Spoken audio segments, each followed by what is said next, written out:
Aku ini binatang jalang. Dari kumpulannya terbuang. Biar peluru menembus kulitku, aku tetap meradang, menerjang.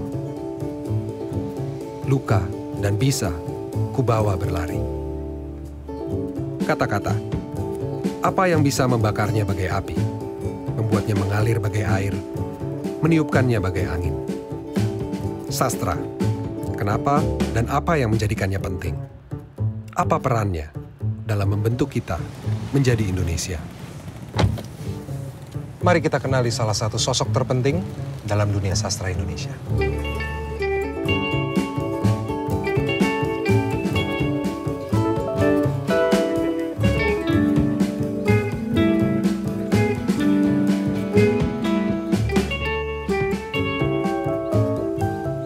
Chairil Anwar lahir di Medan 26 Juli 1922. Sejak berusia 15 tahun, ia sudah bertekad menjadi seniman.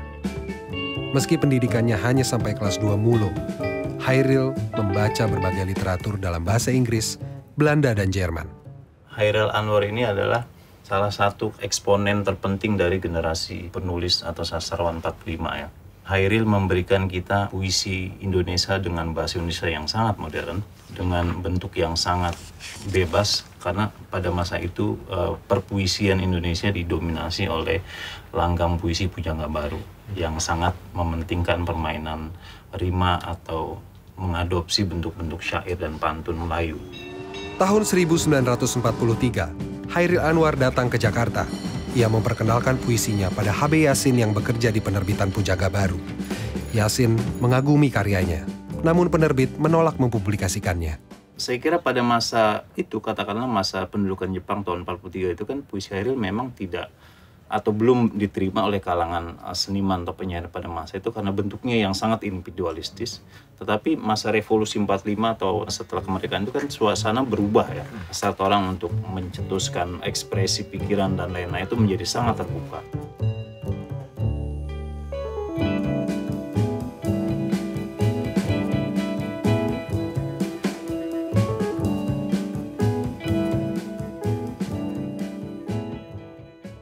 Puisi Chairil mendapat konteks yang penting pada masa itu, pada masa revolusi, dengan bentuknya yang bebas, dengan bahasa Indonesia yang sangat modern, yang maju, yang melampaui zaman pada masa itu. Jadi memang itulah yang membuat tiba-tiba peta perpuisian Indonesia berubah. Kalau dalam penyair-penyair Pujangga Baru ini kan bahasa Melayu atau katakanlah bahasa Indonesia pada masa itu seperti diturunkan dari kamus atau dari buku tata bahasa. Sementara Chairil ini mengambil alih bahasa Indonesia yang kaku baku itu menjadi bahasa sehari-hari. Bahasa yang tumbuh dari pergaulan hidup dia bukan hanya dengan kawanan seniman, tapi dengan tukang beca, dengan kaum kebanyakan orang miskin kota dan lain-lain.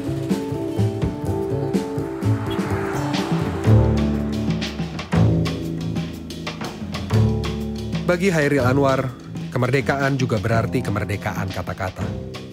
Kemerdekaan bicara dan berekspresi dalam bahasa.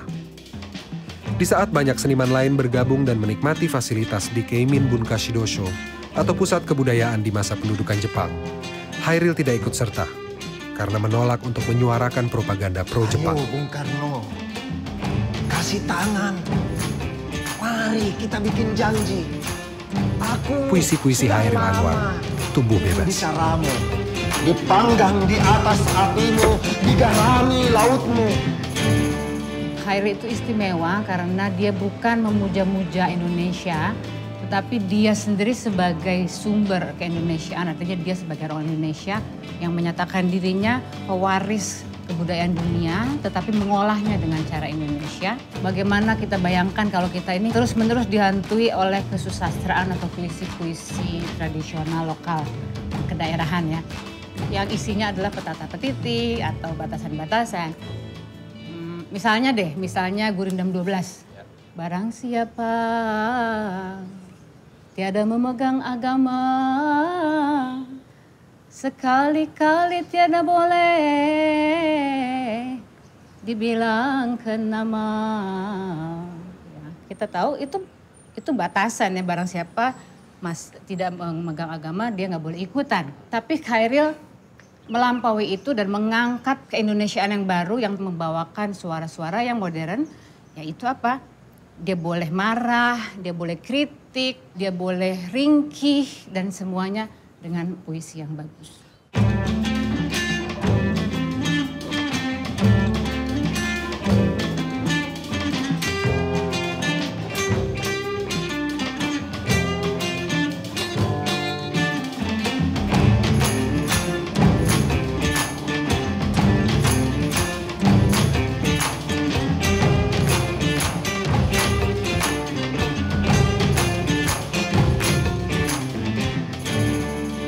Meskipun sajak-sajak Chairil itu maco dan buat saya sebagai anak perempuan nggak begitu senang dengarnya waktu awal.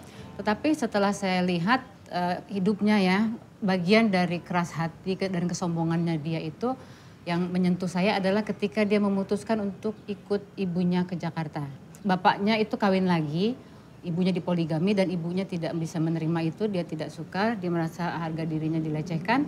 Terus sang ibu meninggalkan sang ayah dan pergi ke Jakarta merantau. Nah, Chairil memilih ikut bersama ibunya. Buat saya itu sesuatu yang menyentuh.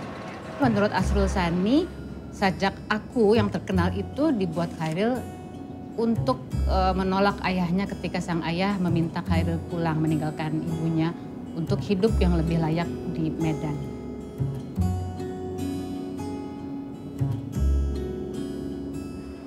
Taman punya kita berdua, tak lebar luas, kecil saja, satu tak kehilangan lain dalamnya.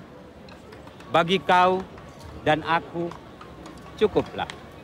Taman kembangnya tak berpuluh warna, padang rumputnya tak berbanding permadani.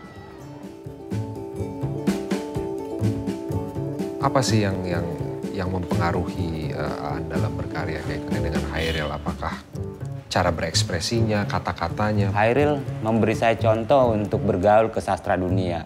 Chairil adalah penyair Indonesia pertama, kira-kira bisa dibilang begitu, yang membaca luas puisi-puisi dunia. Gitu. Dia, dan itu juga bisa kita lihat di karya-karyanya, dan itu masuk menjadi miliknya. Jadi membaca sebanyak pun kemudian dia bisa olah menjadi milik dia. Kadang-kadang kalau membaca buku-buku puisi-puisi Chairil merasa malu. Saya sudah menulis 8 buku puisi, artinya ratusan ribuan gitu. Tapi kemudian yang dibaca orang dan dianggap bagus dibandingkan puisi Chairil, ya berapa sih gitu. Penyair-penyair sekarang menjadi tidak menempa dirinya menjadi sekuat Chairil. Saya misalnya dimanjakan, saya hampir tidak pernah lagi menulis puisi dengan tulisan tangan langsung di komputer, dan dengan kemudahan seperti itu tidak terasa craftsmanship saya gitu dibandingkan penyair-penyair di masa Chairil yang dia benar-benar harus dunia kepenyairan itu menjadi sesuatu yang dikerjakan sedemikian keras untuk menghasilkan satu puisi yang bagus. Bahkan ketika itu dia menulis surat ke HB Yasin dan mengatakan sajak-sajak yang kau baca itu sebetulnya sajak-sajak belum jadi gitu, belum selesai. Dia bisa mengatakan seperti itu bahkan kepada sajak-sajaknya yang sudah dianggap bagus oleh kritikus sastra masa itu.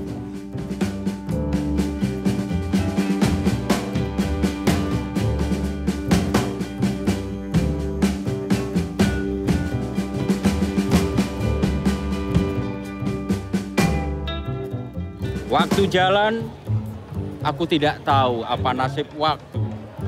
Pemuda-pemuda yang lincah, yang tua-tua keras, bermata tajam. Mimpinya kemerdekaan, bintang-bintangnya kepastian, ada di sisiku. Kalau Chairil tidak pernah ada di dalam dunia puisi Indonesia, mungkin kita tidak bisa menikmati sajak-sajak terbaik Sapardi Djoko Damono misalnya. Karena sajak-sajak terbaik Sapardi itu jelas sekali meminjam sebetulnya cara Chairil. Dan tentu saja penyair-penyair setelahnya mungkin tidak ada sajak-sajak saya, orang tidak mengenal Aan Mansur. Jadi saya kira memang dia besar sekali sehingga kalau kita tidak bisa mencari pengaruhnya, kita mau tidak mau menjadi lawan tanding dia. Karena ya hanya begitu supaya kita bisa ikut terbaca karya-karya kita di dunia puisi Indonesia. Mencintai cakrawala harus menebas jarak. Mencintai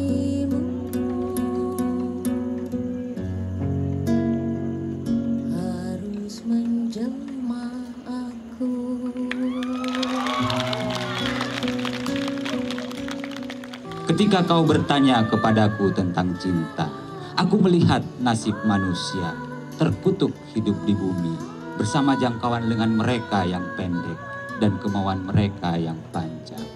Pada suatu pagi, dia menjelma menjadi burung, lalu terbang dan hinggap di dahan pohon apel. Di situ dia berkicau tentang cinta yang kacau. Aku menari menelan laut. Lautanku, puisi yang terakhir aku baca. Puisi Indonesia kini telah menjadi bagian dari ekspresi kegelisahan berbagai kalangan, berbagai usia. Puisi Hairil bahkan menjadi pengikat kita dalam merayakan kemerdekaan, merayakan kebebasan dari segala bentuk pengekangan. Hidup hanya menunda kekalahan. Aku sendiri berjalan, menyisir semenanjung, masih pengap harap. Sekali tiba di ujung, dan sekalian selamat jalan. Ini barisan tak bergenderang, berpalu. Kepercayaan tanda menyerbu. Sekali berarti sudah itu mati. Mengembara, aku mengembara serupa Ahasveros. Ini ruang gelanggang kami berperang. Binasa membinasa.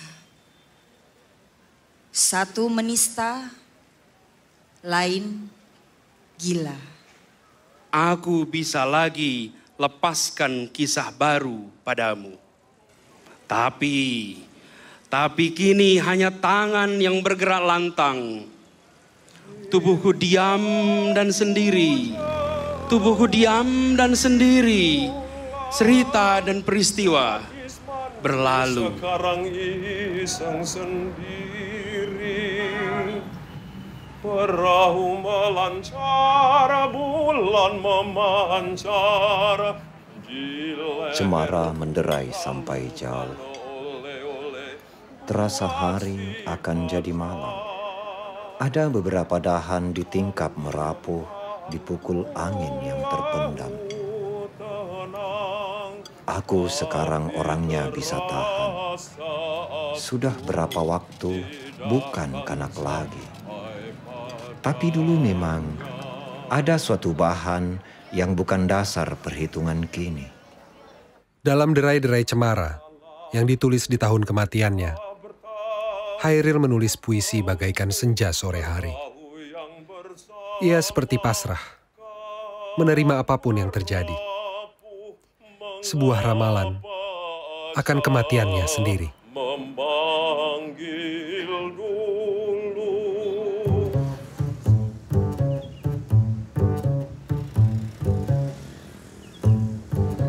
Melalui sastra dan kekuatan kata-kata, Hairil Anwar menyuarakan pentingnya menjadi manusia Indonesia yang merdeka. Aku ingin hidup 1000 tahun lagi, tulisnya.